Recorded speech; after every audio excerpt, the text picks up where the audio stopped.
दूर दराज पहाड़ों के बीच बसा एक छोटा सा गांव धर्मपुर, जहां एक कच्चे मकान में दो भाई रहते थे, रामू और श्यामू। रामू बड़ा भाई था। वह एक मेहनती किसान था जिसे खेतों से बहुत लगाव था। खेती करना, बैलों की रस्सी खींचते खींचते थक जाना, यही उसकी दुनिया थी। वहीं दूसरा भाई श्यामू, जो छोटा था, वह पढ़ा लिखा था लेकिन मेहनत से जी चुराता था।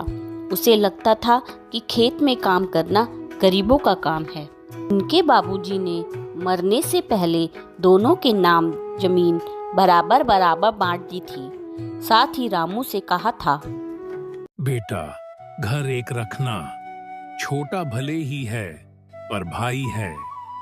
रामू ने यह बात दिल में बसा ली, लेकिन श्यामू के मन में तो कुछ और ही बसा था।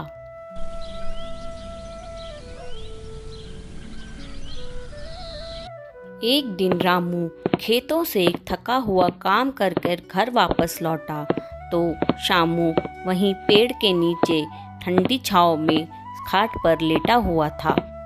आज तो पूरा खेत जोत डाला श्यामू, अच्छा काम हुआ, फसल इस बार बढ़िया होगी। भैया, मैं सोच रहा हूँ ये खेती बाड़ी मेरे बस की बात नहीं, शहर का काम कुछ और है। तो फिर जमीन का क्या होगा? आप मेरी जमीन भी इस्तेमाल करो, बदले में हर साल मुझे 5 सोने के सिक्के दे दिया करो।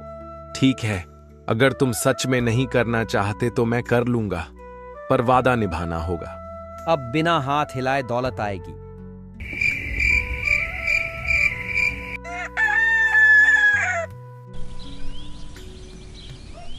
समझौता हो गया। रामू दिन रात मेहनत करता रहा और हर साल तय समय पर श्यामू को 5 सोने की सिक्के भेजता रहा। वहीं श्यामू शहर में आराम की जिंदगी जीने लगा। अब उसे यह सिक्के फ्री की कमाई लगने लगे। एक दिन श्यामू के शहर में मिले दोस्त हरीश ने कहा, तू तो बेवकूफ है, इतनी जमीन तेरे नाम है, तू जमीन का मालिक है। सिर्फ 5 सिक्के, वो भी साल में एक बार। बेच तू अपनी जमीन, लोन ले और मजे कर। श्यामू के मन में लालच की चिंगारी जल गई। उसने सोचा, क्यों ना जमीन गिरवी रखकर लोन लिया जाए। उसने नकली दस्तावेज बनवाए और जमीन को बैंक में गिरवी रख दी। लोन मिला। श्यामू ने नए कपड़े, गाड़ी आदि खरीद लिए। रामू को कुछ नहीं बताया।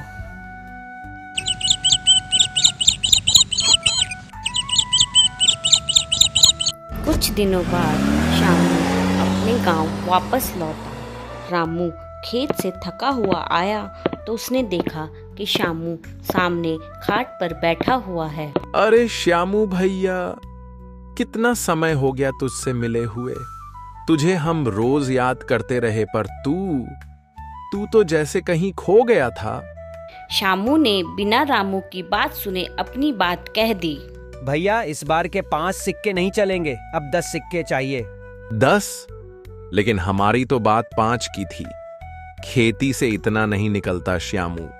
तो फिर अदालत में मिलेंगे, जमीन मेरी है और मुझे पूरा हक है। रामू दुखी हो जाता है लेकिन कुछ नहीं कहता। श्यामू अब लालच की अंधी राह पर चल पड़ा था।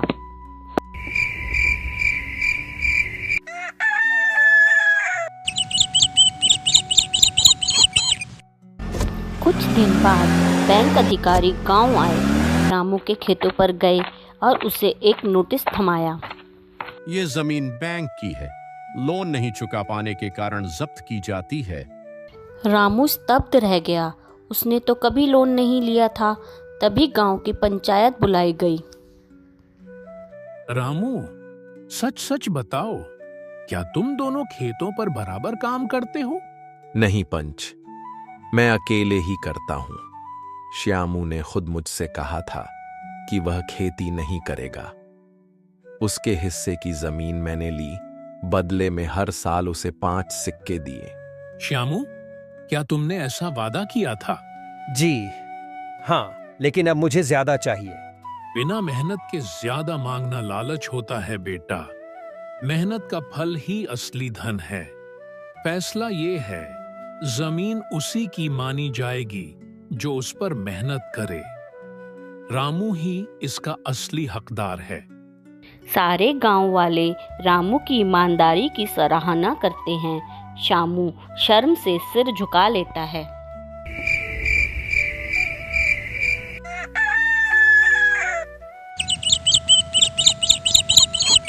कुछ महीने बाद शामू कर्ज में डूब जाता है। हरीश भी पैसे लेकर भाग जाता है। शामू बीमार पड़ जाता है। जब वह बीमार होता है तो कोई भी उसका साथ नहीं देता। अंत में वह लाचार होकर रामू के पास लौटने का फैसला करता है। बारिश की एक शाम शामू घर लौटता है। उसके कपड़े फटे होते हैं। रामू अपने आंगन में पेड़ के नीचे बैठा होता है। श्यामू भाई, ये क्या हाल कर लिया है अपना? चेहरा उतरा हुआ है, बदन भी कमजोर लग रहा है। सब कुशल तो है ना? भैया, मैं बहुत गलती कर बैठा। अपने ही हाथों से सब कुछ बिगाड़ दिया। अब लौट कर आने की भी हिम्मत नहीं थी। भाई अपने घर लौटे, उसमें शर्म कैसी? गलती की तो क्या हुआ? अब तू सच्चे दिल से लौट आया है। बस अब फिर से चल पड़े साथ मिलकर। तू अब भी माफ कर सकता है भैया। माफी मांगने वाला जब अपना हो तो दिल खुद ही पिघल जाता है श्याम। चलो अच्छा है, अब दोनों भाई साथ में मेहनत करेंगे। यही असली दौलत है। चलो अब अंदर आ जाओ श्यामू, कपड़े बदल लो। भीग भी गए हो और ठंड भी लग जाएगी।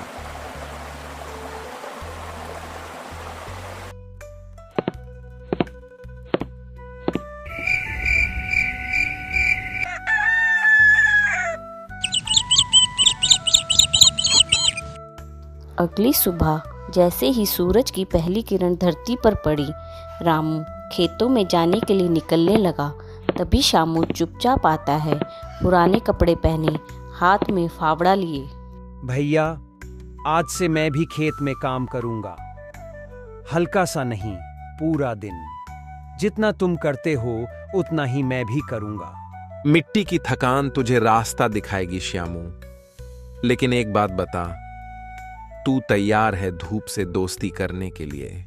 मैं अब सिर्फ अपनी गलती नहीं, अपना भविष्य सुधारने आया हूं। ये हाथ जो गलती में उठे थे, अब मेहनत में उठेंगे। तो चल, आज खेत को हम दोनों भाई मिलकर फिर से सींचेंगे। जिस जमीन को तूने कागजों में गिरवी रखा, अब उसे पसीने से जिंदा करना होगा।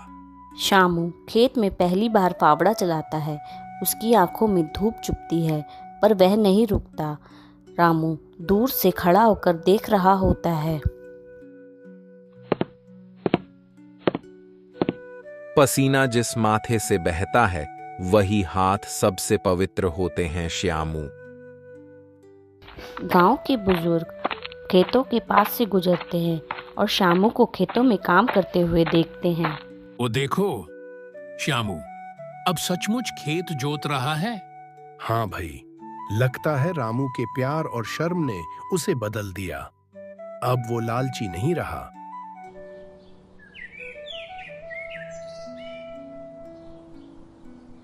कुछ महीने बाद खेत अब फिर से हरियाली से भर चुके थे। धान की बालियां हवा में लहरा रही थी। तभी शामू रामू से कहता है, भैया, लगता है मिट्टी ने हमें माफ कर दिया है। नहीं श्यामू, मिट्टी कभी नाराज नहीं होती। बस हम जब उसे भूल जाते हैं तब वो चुप हो जाती है।